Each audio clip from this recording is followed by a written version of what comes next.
Buntag inspirasyon sa bulanong top-notcher sa gipahigayong Electronics Engineer Licensure Examination aron maangkon ang maong kalampusan. Makauban ta karong buntaga Engineer Jackil Anthony Banda Okula. Majong buntag, Jackil, and welcome sa ato ang programa Engineer. Please greet all our viewers, ilabi na sa imuhang family and friends din sa Bohol. May buntag po ma'am, and may buntag sa atong mga viewers, and may buntag sa akong family, especially sa akong mama, and sa akong family, sa both banda and ukulam na side, and to all my friends, and sa akong barkada ng mga ECE pod sa San Carlos and sa Bohol.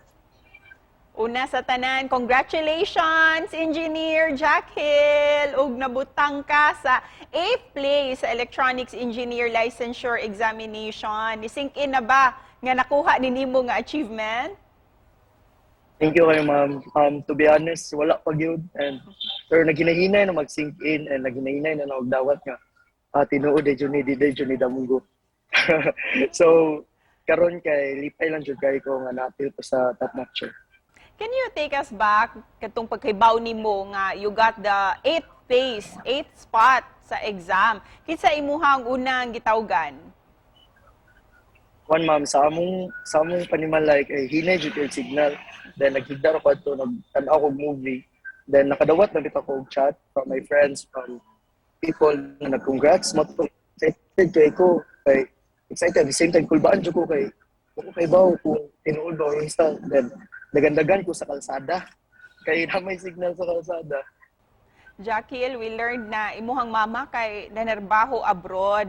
Samtang imuhang papa kay mitaliwan na, no? But I'm sure they're both very proud of you. Pero bisan pa man sa imuhang sitwasyon, nga layo ka sa imuhang mama, unsay nakapadasig kanimo to really excel in your studies? Ever since, kaya ba medyo ko na proud kaya akong mama o papa sa tanan ng achievement ever since grade school. Mo to akong gihimo og ihimo na ako og inspiration nga to make them more proud yun. To make them prouder pag yun ako. And I think I did my very best naman sad, and I hope nga nalipay sa sila, which is nalipay jud kayo sila.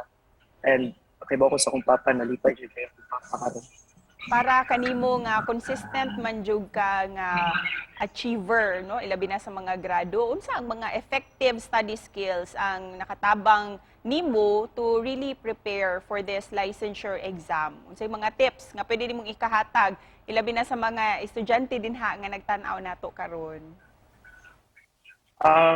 Ako lang yung ingon na tip nga ako jud kong gibuhat is kuan gyud pagkugi ug pagampo. Kay one not without the other mangod.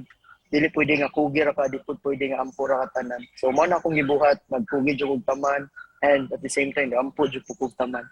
Kay lisod kayo kay na-postpone na 3 times ang board exam. So mawadan jud kag hope, mawadan jud kag pag-asa, but there are really some people na mo lift up nimo na magkugi jud. Busa karon, what's next for you after passing the exam? Unsa pa ang mga goals nga gusto nimong matuman?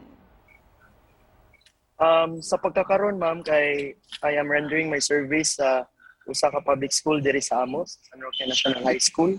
I'm shoutout dito sa mga colleagues and teachers. Hello. And I'm rendering my service kay na-scholar mo ko sa DOST, and the service is to teach. So for now, I am teaching here, and hopefully in the future, after I render my service, is makakuha ako sa profession, makapractice ko sa profession. Hopefully sa semicon industry or sa telecommunication. And you have a very bright future ahead of you, teacher and engineer. Busa, finally, unsay mensahe nimo para sa tanan natong mga viewers nga nagtanaw nato karong buntaga? So, ang akong message lang sa tanan is don't give up on your goals, don't give up on your dreams. Bisan pag unsa ka layo or unsa ka kahago ang imong ma-experience or maranasan bitaw, don't give up. Kay eventually fulfilling jud kayo ang result. And mo nang tabo na ko, I didn't give up bisan pagkapila na postpone. I didn't wadyo ko ning undang. And thank you Lord nga sa blessing imong gihatag nako. engineer and top-notcher pa din. Wow. Once again, congratulations, Engineer. Ug daghang salamat, Engineer Jack Hill. Thank you so much. Thank you, ma'am. Thank you.